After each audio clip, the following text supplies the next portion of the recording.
Você já parou para pensar que talvez a Bíblia não seja só um livro antigo, difícil e cheio de nomes estranhos, mas, na verdade, a grande história que explica o mundo, o mal, a dor, a esperança e até o seu futuro? Talvez você já tenha começado a ler em Gênesis e parou no meio. Talvez conheça algumas cenas famosas: Davi e Golias, Moisés e o Mar Vermelho, Jesus na cruz, as profecias do Apocalipse. Mas tudo parece desconectado, como peças soltas de um quebra-cabeça. Hoje a gente vai juntar essas peças. A Bíblia não é um monte de histórias aleatórias. Ela é uma única narrativa, com começo, meio e fim. Uma história real, cheia de guerras, traições, milagres, lágrimas, promessas, juízo e restauração. No centro de tudo isso existe um plano, o plano de salvação. Neste vídeo, em questão de minutos, você vai percorrer a Bíblia de capa a capa, de Gênesis ao Apocalipse, em ordem, de forma clara e profunda. Vai entender por que Deus criou o mundo, como tudo deu errado, o que realmente aconteceu na cruz e o que a Bíblia diz que ainda vai acontecer. Mesmo que você ache que nunca entendeu a Bíblia e até se pensa que já entendeu, fica comigo até o final. Porque essa história fala de reis e profetas, mas no fim ela fala de você. Depois de hoje você não vai olhar para a Bíblia, nem para a sua própria vida, do mesmo jeito. Respira fundo, coloca o fone. A história começa assim. Antes do tempo existir, antes de qualquer estrela acender no céu, havia apenas Deus. Nenhuma dor, nenhuma guerra, nenhuma noite escura. Somente um Deus eterno, perfeito, santo e cheio de amor. Então Deus falou: haja luz. E a luz rompeu a escuridão. Com a sua palavra, ele trouxe tudo à existência: céu, terra, mares, montanhas, animais, galáxias inteiras. Cada detalhe do universo saiu da voz de Deus. Mas a obra mais especial veio por último. Deus formou o ser humano à sua imagem, homem e mulher. Adão e Eva não eram robôs, eram pessoas com identidade, propósito e liberdade. Eles viviam num jardim perfeito, em relacionamento direto com o Criador. Não havia culpa, não havia medo, não havia morte. Só que o amor verdadeiro só existe quando há escolha. E Deus colocou uma escolha no meio do jardim, uma árvore, um limite, um não, que na verdade era um teste de confiança. Então entra em cena a serpente, figura do inimigo. Ela sussurra a mesma mentira de sempre. Você não precisa de Deus. Você pode ser como Deus, decidindo o que é certo e errado. Adão e Eva acreditam na mentira e desobedecem. Naquele momento algo se quebra. O pecado entra no mundo, a relação com Deus é rompida, a harmonia da criação é ferida. Onde havia vida, entra a morte. Onde havia paz, entra a culpa. Eles são expulsos do jardim. A terra é afetada, a história muda de direção. Mas mesmo no meio do estrago, Deus já anuncia esperança. Ele promete que um dia viria um descendente da mulher que esmagaria a cabeça da serpente. Desde o início, Deus já está preparando um resgatador. O tempo passa, Adão e Eva têm filhos, a humanidade cresce. Mas o pecado cresce junto, a violência aumenta, a injustiça se espalha, o coração humano se afasta cada vez mais de Deus. Chega um ponto em que a Bíblia diz que a maldade era tão grande que Deus decide julgar aquela geração. Mas no meio de uma humanidade corrompida, existe um homem diferente, Noé. Um homem que decidiu andar com Deus quando quase ninguém mais queria. Deus o chama para uma missão estranha, construir uma arca, um barco gigantesco em terra seca. Durante muitos anos, Noé constrói, prega, avisa, mas quase ninguém leva a sério. Até que chega o dia.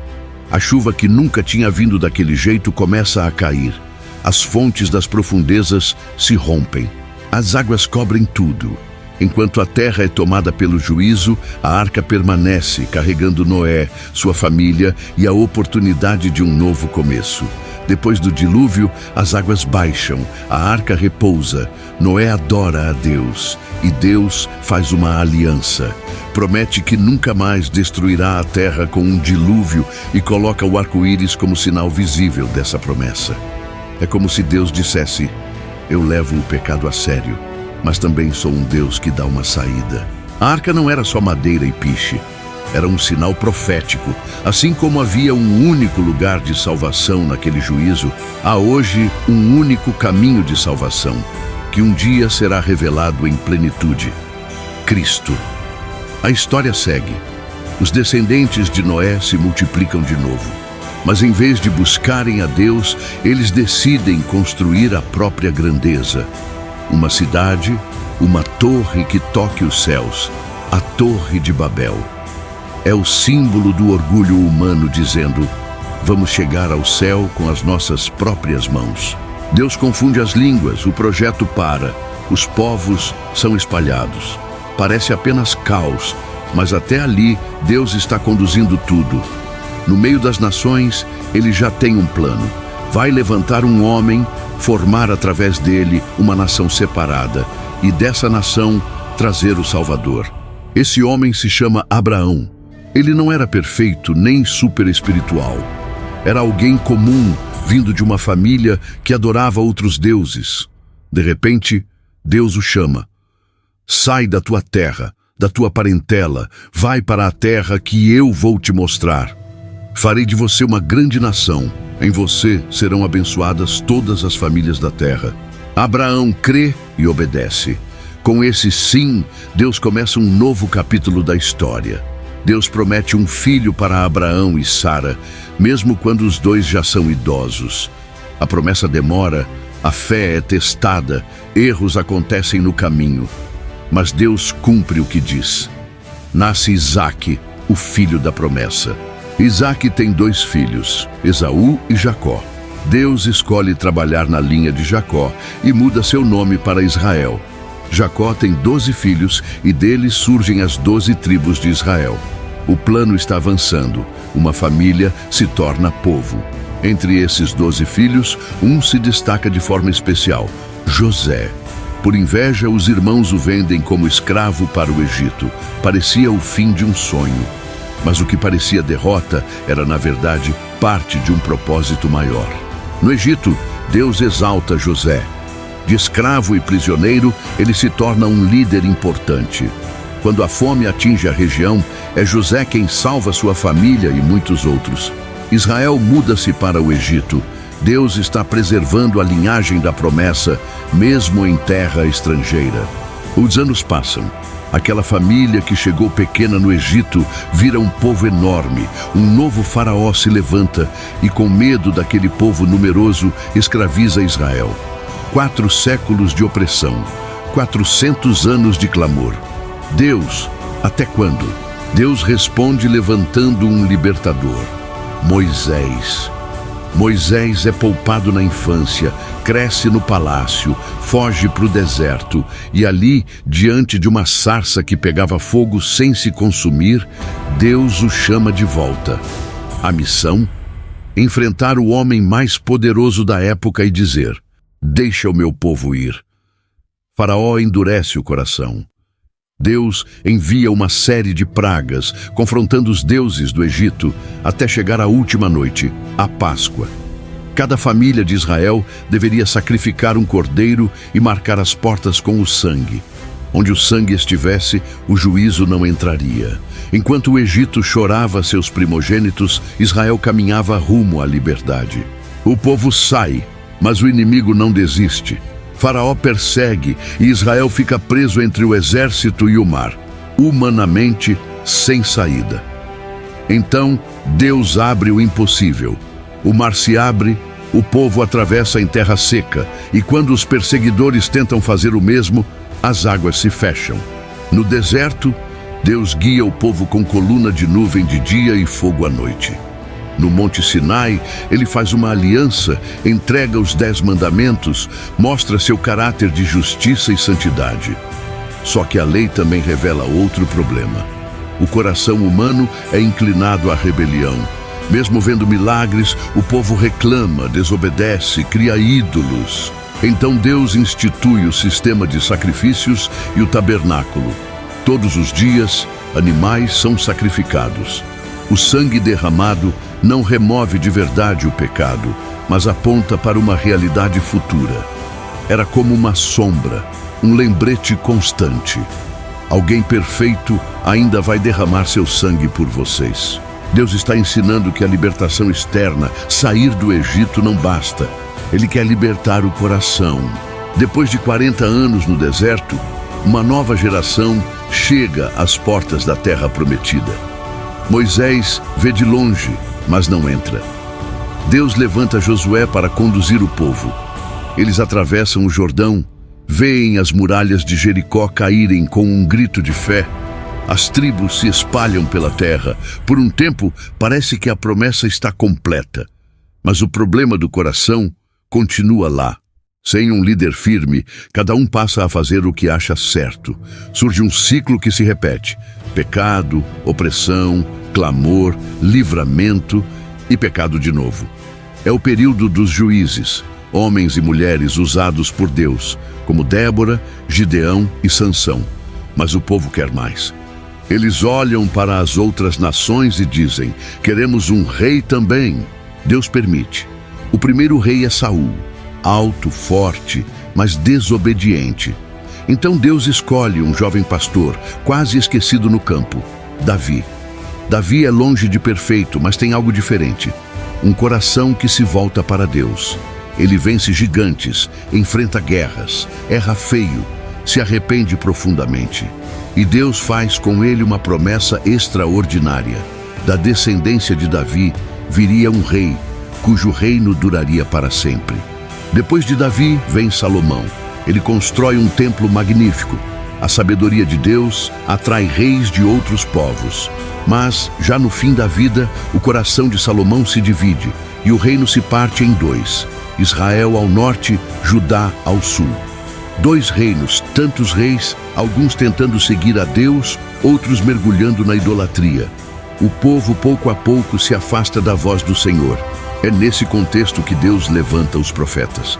Homens com fogo nas palavras, chamados para falar em nome de Deus quando quase ninguém queria ouvir. Isaías tem uma visão do Senhor em seu trono, alto e sublime, ouve os anjos clamando: Santo, Santo, Santo. Ele anuncia juízo, mas também fala de um servo sofredor que levaria sobre si as nossas dores. Jeremias chora enquanto prega. Ele é ridicularizado, perseguido, mas continua dizendo: voltem para o Senhor enquanto ainda há tempo. Ezequiel vê visões impressionantes, como a glória de Deus se afastando do templo e um vale de ossos secos voltando à vida pela palavra de Deus. Ele fala de juízo, mas também de um novo coração e de um novo espírito. Daniel é levado cativo para a Babilônia ainda jovem. Mesmo em um império pagão, ele decide permanecer fiel. Vai para a cova dos leões, mas Deus o livra. Em sonhos e visões, ele enxerga reinos humanos subindo e caindo, até que um reino eterno é estabelecido: o reino do Filho do Homem. Os profetas avisam, mas muitos fecham os ouvidos, até que o juízo chega. O reino do norte, Israel, é invadido pela Assíria e desaparece. O reino do sul, Judá, é conquistado pela Babilônia. Jerusalém é saqueada, o templo é destruído, o povo é levado cativo. À beira dos rios da Babilônia, eles choram e se perguntam: como vamos cantar ao Senhor em terra estranha?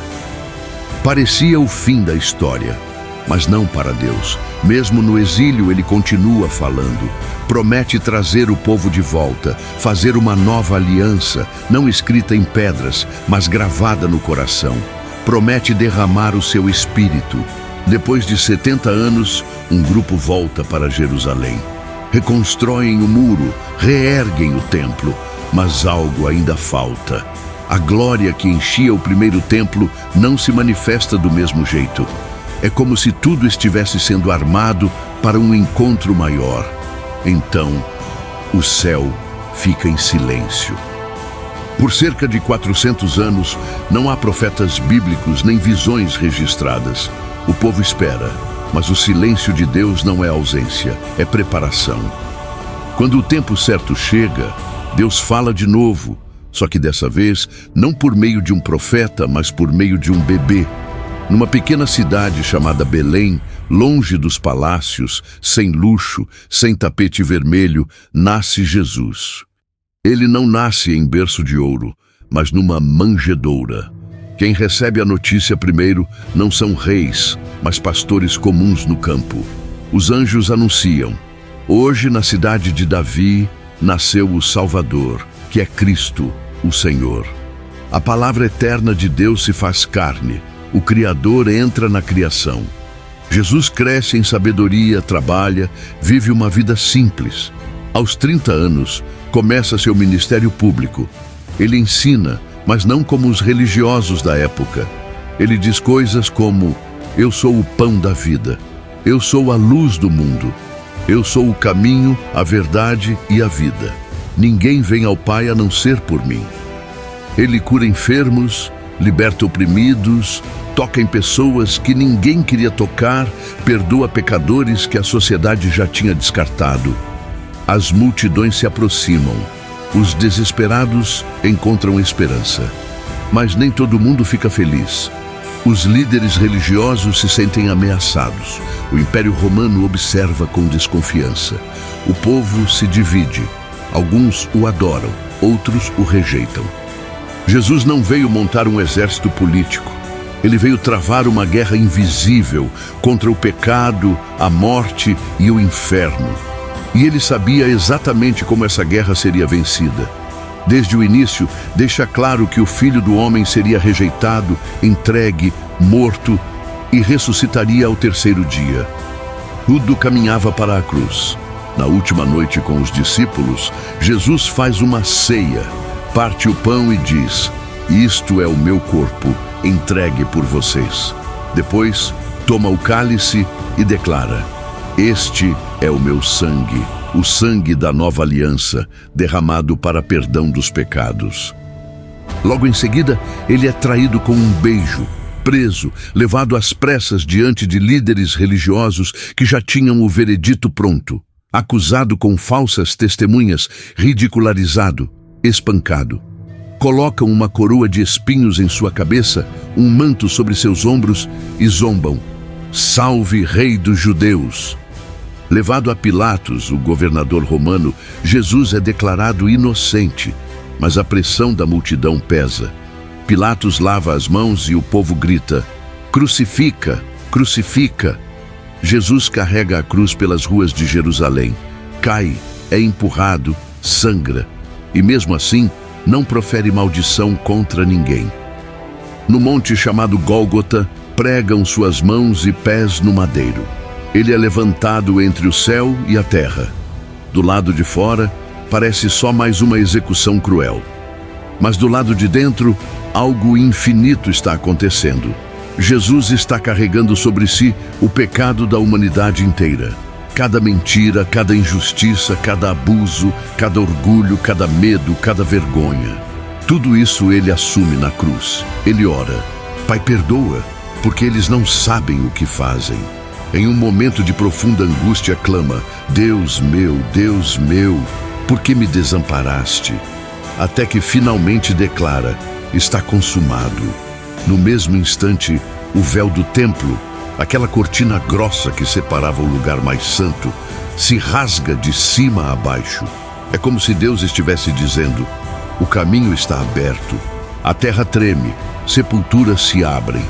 Quem estava atento percebe: isso não é só a morte de um homem. Algo cósmico aconteceu. O corpo de Jesus é colocado em um túmulo novo. Uma pedra é colocada na entrada, soldados são postos de guarda. Parece o fim, mas é só o fim do começo. Na madrugada do terceiro dia, a realidade muda. Um terremoto. A pedra é removida. O túmulo está vazio. Anjos proclamam: por que vocês procuram entre os mortos quem está vivo? Ele ressuscitou. Jesus aparece a Maria no jardim. Aparece aos discípulos trancados com medo. Mostra as marcas nas mãos a Tomé, o incrédulo. Caminha com 2 viajantes rumo a Emaús, explica as Escrituras, e o coração deles pega fogo por dentro. A ressurreição muda tudo. Não é só Jesus voltando à vida, é a prova de que a morte não tem a palavra final, de que o sacrifício foi aceito, de que a salvação é real. Ele declara: toda a autoridade me foi dada no céu e na terra. Vão, façam discípulos de todas as nações. E lembrem-se, eu estarei com vocês todos os dias, até o fim. Depois de ressuscitar, Jesus permanece 40 dias com os discípulos, ensinando sobre o reino de Deus. Antes de subir aos céus, faz uma promessa: fiquem em Jerusalém até que vocês sejam revestidos de poder do alto. Pouco tempo depois, no dia de Pentecostes, essa promessa se cumpre. O Espírito Santo é derramado. Um som como de vento forte enche a casa, línguas como de fogo pousam sobre cada um. Aqueles homens medrosos se tornam testemunhas corajosas. Pedro, que antes negou Jesus, agora se levanta e prega com autoridade. Em uma só mensagem, milhares de pessoas creem. Nasce a igreja, não como um prédio cinza, mas como um povo vivo. Gente transformada, cheia do Espírito, compartilhando o que tem, ajudando os necessitados, anunciando que Jesus está vivo. Com o crescimento vem também a perseguição.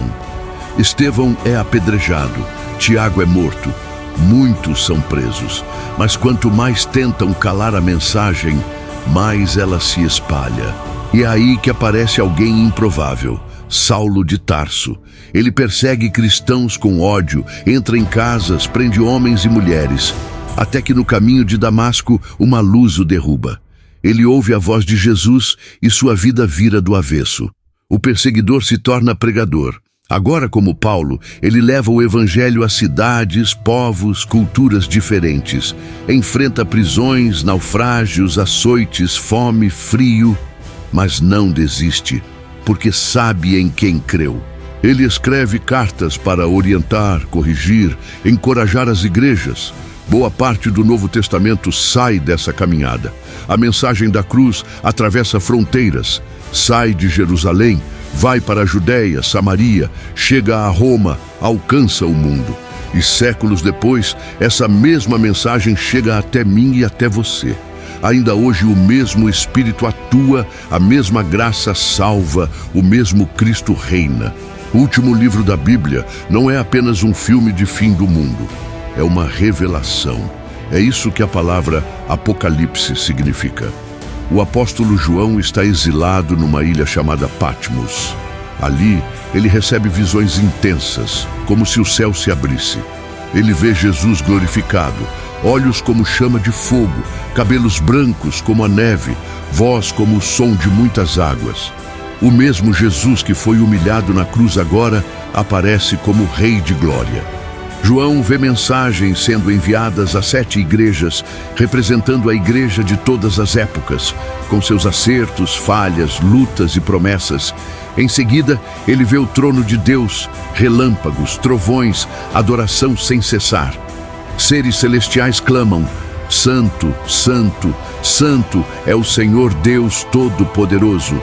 Um livro selado com 7 selos aparece. Ninguém é digno de abri-lo. Até que surge o Cordeiro, como se tivesse sido morto. Ele é digno. Quando o Cordeiro abre os selos, os juízos começam. João vê os famosos 4 cavaleiros: conquista, guerra, fome e morte. Vê sinais na terra e no céu, trombetas, taças de juízo, confrontos espirituais que vão além do que os olhos naturais enxergam. Uma figura chamada Besta se levanta. Um falso profeta engana nações. O dragão, imagem de Satanás, tenta destruir o povo de Deus. Mas em meio a toda essa tensão, Apocalipse mostra um povo fiel. Eles não se curvam à imagem da besta, não negam o nome de Jesus, mesmo sob perseguição. Vencem não pela força, mas porque confiam no sangue do Cordeiro e não amam a própria vida acima da verdade. Então João vê o céu se abrir. Um cavalo branco aparece e quem está montado nele é chamado Fiel e Verdadeiro. Na sua coxa está escrito: Rei dos Reis e Senhor dos Senhores. Ele vem para julgar com justiça. A besta é derrotada, o falso profeta cai, o diabo é lançado no lago de fogo, e o último inimigo a ser destruído é a morte. Depois do juízo, João tem a visão mais linda de todas: um novo céu e uma nova terra. A santa cidade, a nova Jerusalém, desce como uma noiva preparada para o noivo. Uma voz declara: agora o tabernáculo de Deus está com os homens. Ele habitará com eles. Eles serão o seu povo, e o próprio Deus estará com eles. Deus enxuga dos olhos toda lágrima. Não existe mais luto, dor, doença, pecado, solidão. O que era velho passou. A árvore da vida reaparece, o rio da vida corre do trono. Os remidos reinam com Cristo para sempre. A história que começou em um jardim com separação, termina em uma cidade com união eterna. Não há mais noite, porque o próprio Deus ilumina tudo. Antes de encerrar, Jesus deixa uma última promessa: eis que venho em breve. E a resposta da igreja ao longo dos séculos é a mesma: vem, Senhor Jesus. Você acabou de ouvir a grande história da Bíblia, da criação ao novo céu e nova terra, do pecado à redenção, da cruz à glória. A Bíblia não é apenas um manual religioso, é a história de um Deus que não desistiu da sua criação. É uma carta de amor escrita em páginas, mas selada com sangue, o sangue de Jesus. O nome que aparece no final dessa história pode ser o seu, porque esse Deus não ficou distante. Jesus entrou na nossa história, morreu a morte que era nossa, para oferecer a vida que é dele. A pergunta é: o que você faz com essa história? Ela pode ser só mais um vídeo que você assistiu, ou pode ser o começo de uma mudança real. Se hoje você entendeu a Bíblia de uma forma diferente, se algo tocou seu coração, fale com Deus. Onde você estiver, com as palavras que você tem, Ele ouve. E se você quer continuar aprofundando essa caminhada, aqui no canal Discípulos da Bíblia, nós vamos mergulhar em cada parte dessa história. Um vídeo só sobre Gênesis, outros sobre os profetas, sobre a vida de Jesus, sobre as cartas, sobre o Apocalipse. Então se inscreve no canal Discípulos da Bíblia, ativa as notificações e escolhe agora o próximo tema para assistir. Porque quando você entende a Bíblia, você começa a entender a vida, e nada mais fica igual.